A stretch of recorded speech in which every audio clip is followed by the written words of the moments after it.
우리가 통제할 수 없는 것에 얽매이지 마라. 인생은 예측하기 어려운 수많은 사건들의 연속으로 이루어져 있습니다.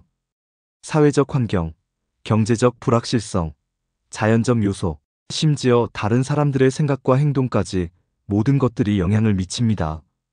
그러나 이런 일들은 대부분 우리의 통제 범위를 벗어나 있습니다.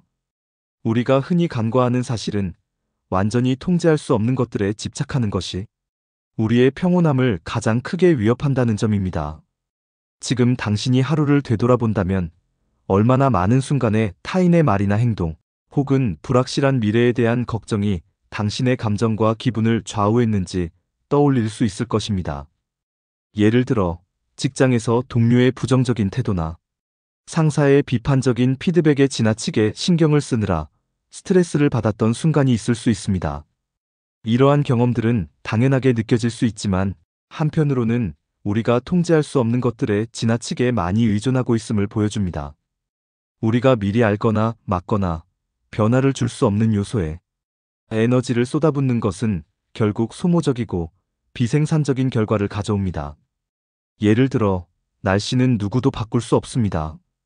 계획했던 피크닉이 비바람으로 취소되었더라도 그것에 대한 불만과 분노를 품는 것은 전혀 생산적이지 않습니다.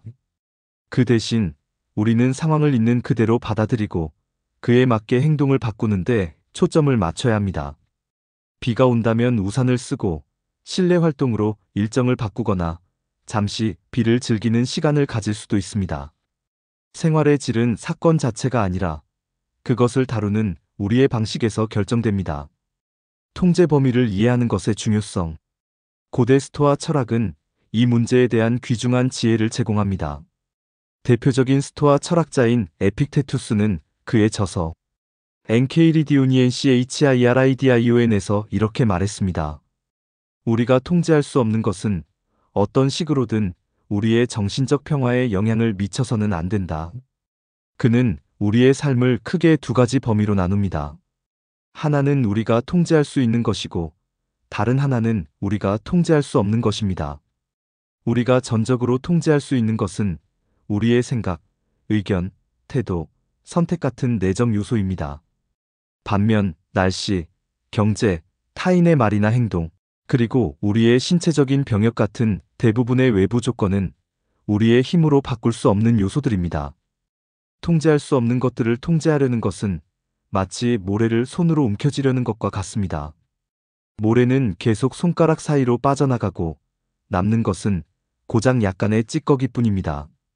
대신 에너지와 자원을 우리가 진정으로 통제할 수 있는 것, 즉 내면의 평온과 판단에 투자해야만 진정한 자유와 행복을 찾을 수 있습니다. 통제할 수 없는 것에 얽매인 심리학적 함정. 심리학적으로도 우리가 통제할 수 없는 것들에 집착하는 이유 중 하나는 인간의 본성이 가진 불확실성에 대한 두려움 때문입니다. 우리는 우리의 미래가 안전하고 예측 가능하길 바랍니다. 그러나 삶은 언제나 불완전하며 미래는 예측할 수 없는 요소들로 가득합니다. 이런 상황에서 사람들은 자신의 마음을 안정시키기 위해 무의식적으로 외부 사건에 영향을 미치려 하거나 통제할 수 없음을 부정하려 하기도 합니다. 예를 들어, 시험 결과를 기다리는 학생이 있다고 가정해 봅시다. 시험이 끝난 후 그는 이미 모든 것을 끝냈음에도 불구하고 끊임없이 자신이 어떤 점수를 받을지 걱정하며 잠 못 드는 밤을 보냅니다. 그의 걱정은 당연해 보일 수 있지만 사실 이것은 전적으로 비생산적인 행동입니다. 결과는 이미 결정되었으며 그가 그 결과를 바꿀 수 있는 방법은 없습니다. 이런 상황에서 걱정은 오히려 심리적 에너지를 낭비하고 현재를 더욱 어렵게 만듭니다. 진정한 해답은 이를 받아들이고 그의 통제 범위를 이해하며 결과에 연연하지 않는 연습을 시작하는 데 있습니다. 현대적 사례로 보는 비생산적 집착. 오늘날의 현대 사회에서는 소셜미디어와 대중매체가 우리의 통제 밖 영역과 연결된 불안을 증폭시키고 있습니다. 우리는 언제나 다른 사람들의 삶을 비교하고 그들의 행동과 성공에 지나치게 관심을 둡니다. 친구가 멋진 여행 사진을 올리거나 누군가 자신의 삶의 멋진 조각만을 전시하는 것을 볼 때 우리는 자신도 모르게 그에 대해 반응하곤 합니다. 때로는 부러움, 좌절, 혹은 초조함이 생겨나죠.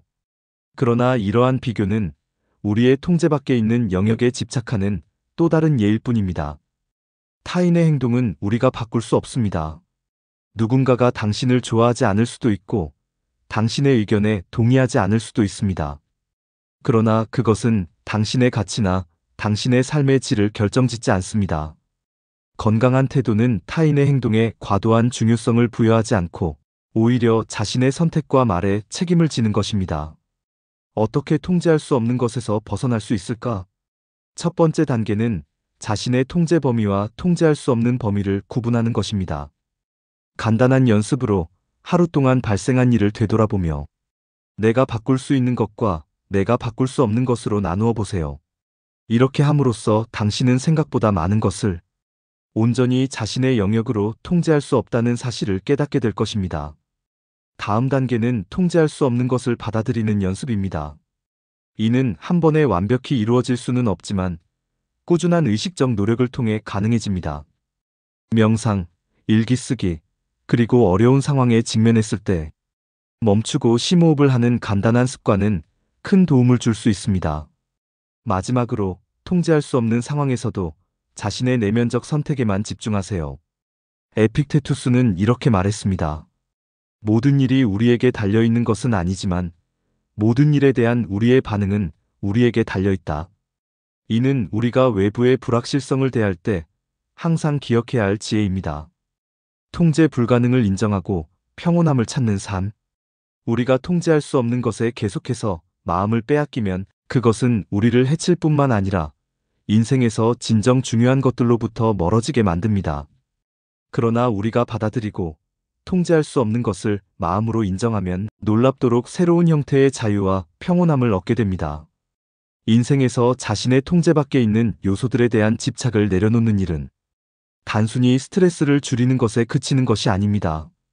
그것은 정신적 해방으로 이어집니다. 스스로의 내적 평온과 안정감을 지킬 수 있다면 외부의 변화무쌍함에도 흔들리지 않고 중심을 유지하며 앞으로 나아갈 수 있습니다. 삶은 계속해서 불확실성을 던져줄 것입니다.